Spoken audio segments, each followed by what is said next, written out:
Magandang araw mga kababayan. Welcome back to our channel, kung saan tinatalakay natin ang pinakabago at pinakaimportanteng balita tungkol sa modernisasyon ng ating sandatahang lakas.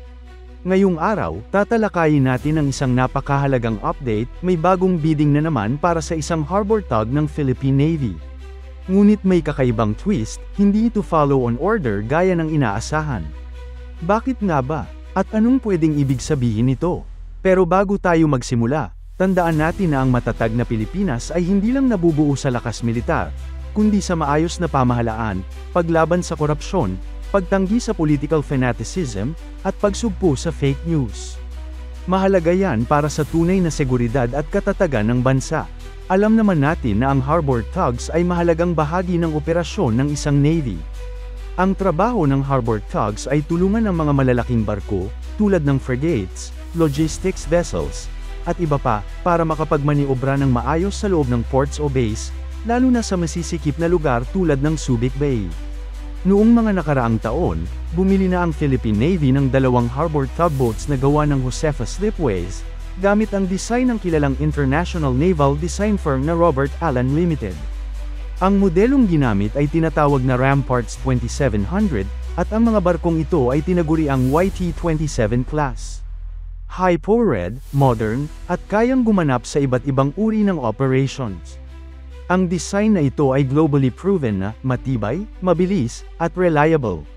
Ngayon, sa halip na mag-follow-up order o dagdag na unit sa existing fleet ng YT-27, nagbukas muli ang Philippine Navy ng panibagong bidding process para sa isang bagong harbor tug.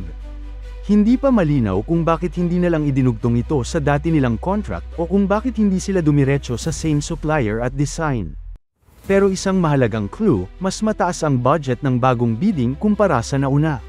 So ibig sabihin ba nito, may balak ang Navy na kumuha ng upgraded version? Possibly.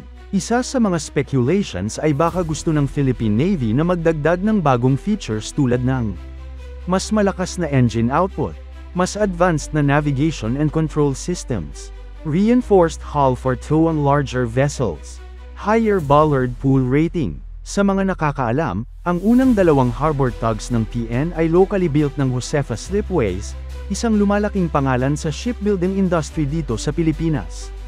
Gamit nila ang design ng Robert Allen Limited, isang Canadian naval architect firm na kilala sa buong mundo sa paggawa ng high-performance tugboats.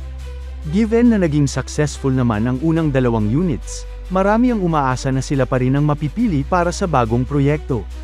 Kung mananatili sila sa same design, mas mapapadali ang training ng crew, maintenance, at logistics dahil pare-pareho ang sistema ng lahat ng tugboats.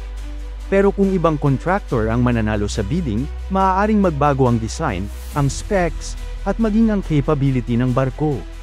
Bakit nga ba napaka-importante ng harbor tug para sa Philippine Navy, lalo na sa Subic Bay? Ang Subic Naval Base ay isa sa pinakamalalaking naval facilities ng bansa, at dito madalas dumaong ang malalaking barko gaya ng BRP Jose Rizal, FF-150, at BRP Antonio Luna, FF-151. Sa pagdami ng mga bagong barko na inaasahang darating sa susunod na mga taon, kailangan din ng mas maraming tugboats para tumulong sa harbor operations, towing, maneuvering, at rescue kung sakali. Ibig sabihin, kahit isang tugboat lang ang nasa bidding ngayon, maaaring ito ay simula pa lang ng mas malaking acquisition. Marami ang umaasang sana'y manatili sa tested and proven design ng Philippine Navy, ang Ramparts 2700 design, para sa consistency at efficiency. Pero sa kabilang banda, kung upgraded version ito, mas makakabuti sa long term, lalo na kung mas advanced ang kakayahan at makakasabay sa modern naval requirements. Kailangan din nating bantayan kung sino ang magiging winning bidder, will it be another local shipbuilder? O may posibilidad na international contractor na may bagong design? At isa pa, kailangan nating malaman kung ito ay magiging start ng tuloy-tuloy na acquisition ng support vessels, lalo't tumataas na ang pangangailangan sa logistics, harbor support, at rescue capability ng Philippine Navy. Bukod sa operational role ng harbor tug, may mas malawak pa itong epekto sa overall naval readiness ng ating bansa. Kapag meron tayong sapat at modernong tugboats, Hindi lang ito tungkol sa tulong sa mga barko habang nasa harbor, ito rin ay tungkol sa emergency response, disaster preparedness, at maritime incident support.